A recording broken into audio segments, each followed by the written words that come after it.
Hello, I'm Chuck Perry, Superintendent of Broken Arrow Public Schools, and it's my honor and privilege to serve in my hometown. And I am blessed to stand on the shoulders of the innovative educators and community leaders who came before me. They could never have imagined how the decisions that were made years ago would affect the trajectory of our schools. But the foundation they built has served our district well since 1904. As you may have heard, we are asking voters to consider a bond election in November. This is our chance to build on the foundation we've inherited. It's our chance to secure the future of our students with an investment that will not raise taxes if approved. But before I ask you to cast your vote, I want to tell you exactly what's included in this bond package. It's more than I can cover in one short video, so my team and I have created a podcast series that will launch one episode at a time over the next few weeks. I hope you'll tune in and add your voice to the conversation happening in our community. And don't forget to get out and vote on November 14th. And always remember in Broken Arrow, the best is yet to come.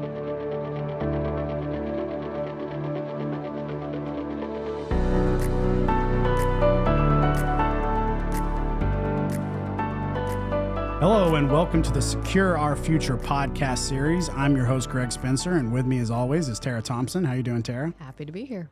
We have two very special guests today, and in our what we're going to talk about today is both athletics and fine arts. With me over here to the right, I've got Dr. Dustin Smith. Dustin, how you doing? And I'm living the dream. How about you? Doing great. And across from me, Darren Davis. How you doing, Darren? Hey, it's been a great day. So let's talk fine arts and athletics, right? So where do we want to kick off? Let's start with you, Darren, since you've been here the longest. Why are fine arts so important to the high school experience? Well, it's important for kids to have a place where they belong, and fine arts is one of many avenues with activities and athletics that gets a kid a reason besides their academics to extend their experience in high school, to create that that social experience, develop them emotionally. Those are the things that primarily fine arts we really focus on, is that creative side of the student, and to give them something bigger than themselves to be a part of. All right, good answer. Dustin, same question. Well, when athletics, we considered education-based athletics, and it's an extension of the classroom. So whenever our classroom looks just a little bit different, it's not just a standard teacher standing up in front of class and instructing kids. It's life lessons. It's being a part of a team and handling adversity and diversity and whatever else may be able to be part of athletics. But it gives them an opportunity to be connected, and studies have shown that kids that are involved in something outside of the regular classroom, the graduation rates are higher, the GPAs are higher, and their attendance is higher as well. What are some stats and numbers that people might be surprised to learn in regards to participation in fine arts and athletics? Well, one thing you would find is with our performances, with all of our different fine arts groups, there's over 125 different performances globally with our Broken Arrow Fine Arts team performance groups. Another thing I think people would find interesting is just in the grades 9 through 12 in the performing arts alone, not including visual art, with speech and debate, band, choir, orchestra, you're looking at over 1,000 students involved just in the grades 9 through 12. Wow, that's impressive. Dustin, what about you? For us, it's impossible to say just how many events we have because there's a ton of them. Every night we have something that's going on. Say Wednesday and Sunday we don't have athletic events happening, but we service over 1,800 students that are part of our athletic programs from 8th grade through 12th grade. And so all those kids need something to do, and we got to have events for them to participate in. And so we have a wide array of students that are involved in a wide array of events week in and week out from the start of August through the end of May. So that's about 3,000 students between you all, and that's just on a yearly basis. That doesn't even count the compounding effect that fine arts and athletics have had over, our district's 100-year history. So that's pretty impressive. And also the reputation. I mean, everybody knows the band. Yeah, right? they know the pride. We love it that there are bigger avenues than just our community of Broken Arrow to see students doing what they do best, which is perform.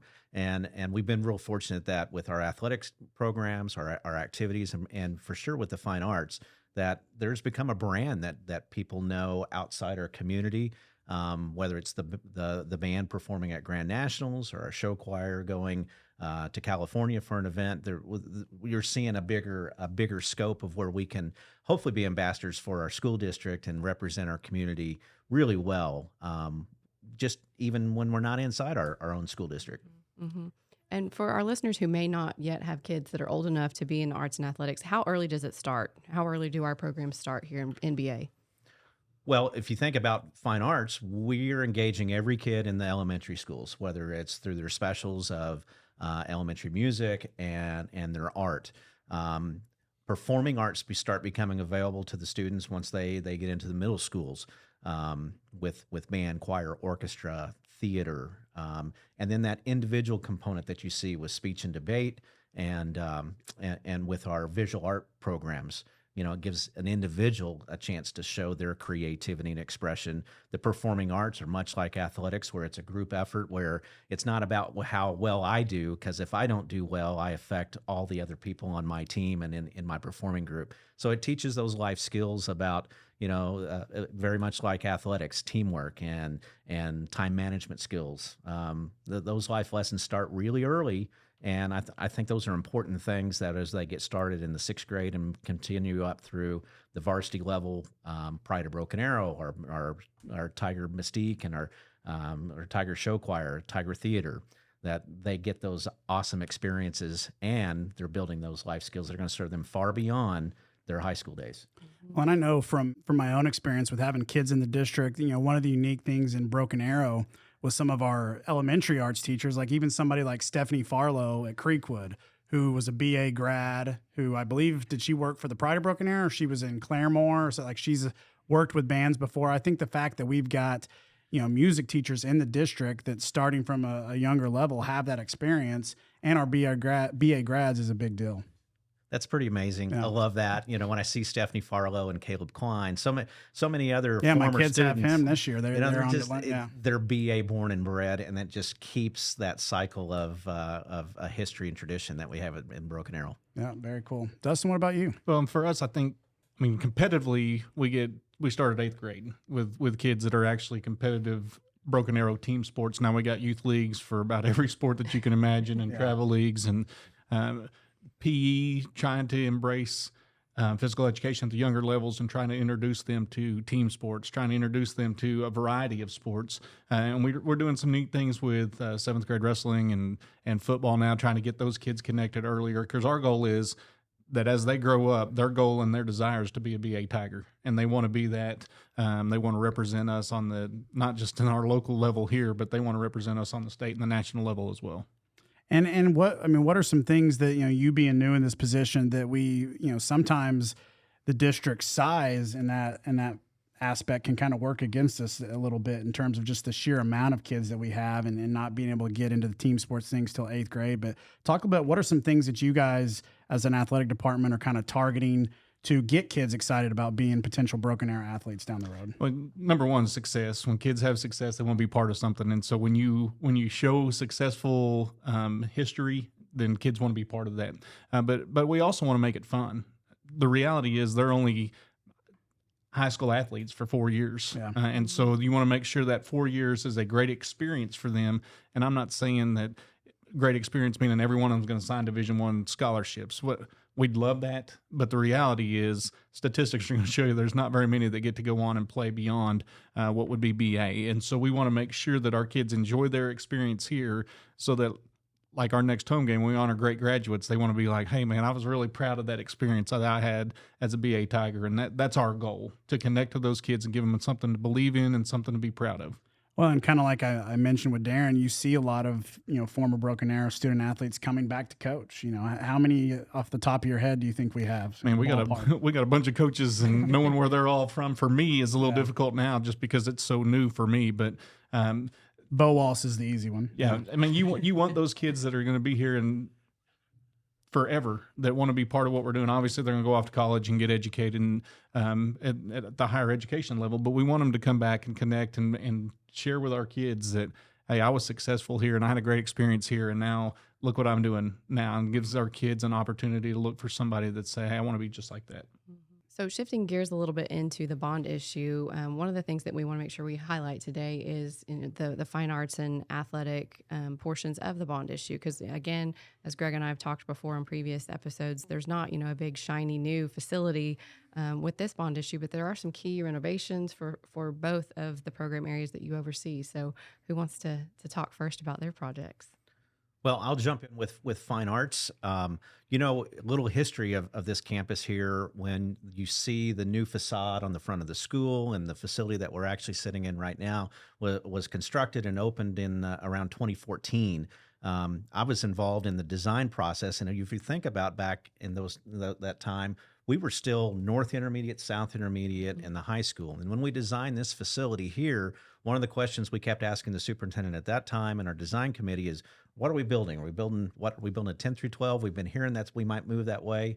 And the thought process was this is an 11 and 12 campus is what was designed at the time. So now we've shifted to where we're a 10 through 12 campus.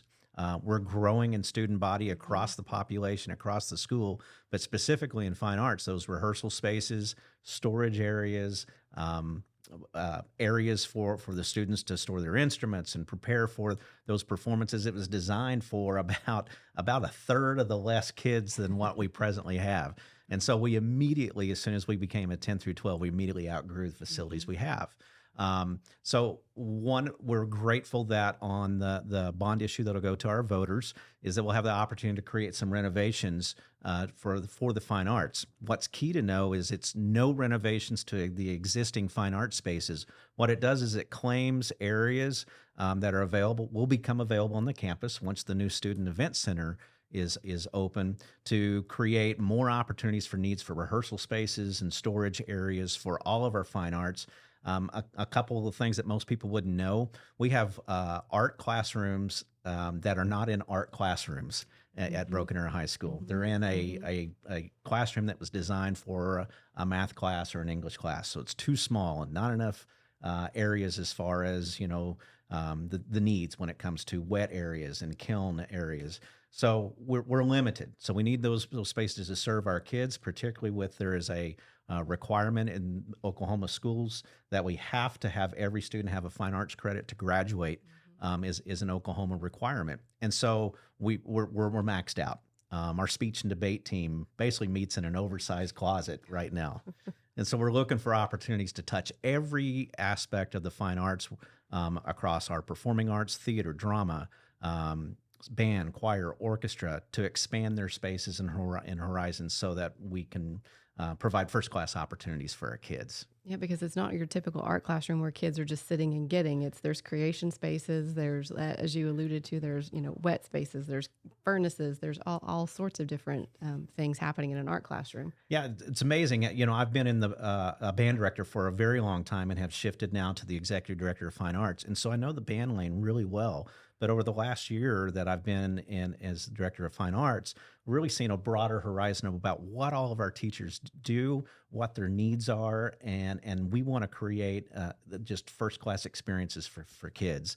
And to have that collaborative team really makes a big difference. And so this bond issue will successfully help us really grow into the next era of needs for our kids. Dustin, from the athletics perspective, obviously the tennis facility and the improvements to that and their program. Talk a little bit about that. Yeah, we have a home for tennis, but we don't have lights. We don't have a standalone facility for them to dress and change in, and bathrooms for patrons that'll come. So this gives us opportunity to serve our tennis program. See what I did there? Serve our tennis program. But anyway, King of the one-liner. Yeah, so this gives the opportunity to serve our tennis kids and allow us to host tournaments on a more regular basis and bring more people in, because we're proud of the facilities that we have. We're proud of our campus, and we want people to experience events here. And tennis is no question something that we really need to just address for more space for tennis. For our tennis program, there's 8 courts now. Ideally, you'd like to have 10. Coach Milner would tell you he'd like to have 12 or 14, but from a land perspective, we don't have that kind of space to create that many additional tennis courts. So it's big to give them some lights. It's big to give them an opportunity to have a place where there's restrooms on site. They're not sharing with softball and baseball, because when softball and baseball are going and tennis is going, it's pretty crowded space.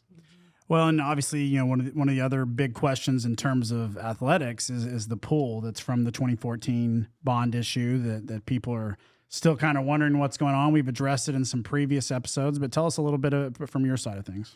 Well, our swim kids, much like tennis, tennis has a home and swim has a home with the YMCA, but we need to give them an opportunity. Our Boys and Girls Club, I guess, is the way to phrase it, but they need a place that's going to be their place, and somewhere that they can put their decorations in, and they can have that decorated for BA Swim. And Coach Davis has been back, and she's been doing a great job of really encouraging kids and getting more kids involved. And she's a Hall of Famer here in our athletic program. And we want to continue to enhance our swim program and the opportunities that are provided. And we understand that when we do something like that, or the event center or whatever we do, that's a showpiece for us. And that's an opportunity for us to host more events, whether that be state competitions, where that's just a home where we can have more meets for our kids to be able to showcase their abilities and their specific skills that they're representing BA with. And you mentioned, a little thing like decorations, but that home court advantage is a real thing. And so, to constantly, be using a space that may not feel like home, it's where you practice all the time, but it's not your space. I think that makes a difference for an athlete. Yeah, it'll make a huge difference. And that's why home field advantage is such a big thing. And I know everybody will tell you the pool is the same length no matter where you go, but it's still I don't know, that pool seems pretty short. But it's still the environment. Yeah. I mean, it's just like a football field. It's the same distance whether we're in Owasso or whether we're at UCO. It's still a 100-yard field. Mm-hmm. The pool is the same distance for those kids, but it's home for them, mm-hmm. And they feel better to be at home in any sport that you play. You want kids to have that opportunity to have their place, and this will give us an opportunity for our swim program to have their own place that is dedicated to them. Okay. Question for both of you guys before we wrap things up. Kind of, how would you say that facility improvements directly impact learning for your student athletes and your fine arts students? Well, with the fine arts, those facility spaces, there are standards in our curriculum that you'll see from across with national associations that will say an orchestra student needs this much square footage per student per size of the ensemble to have an adequate amount of space to be able to perform. And you'll find that you'll see some really great spaces that we have at Broken Arrow, particularly in our existing fine arts areas. They're great, but we've outgrown them already. And in a district that keeps growing, we want to keep staying ahead of the curve so that we don't get behind where we have to play catch up many years down the road.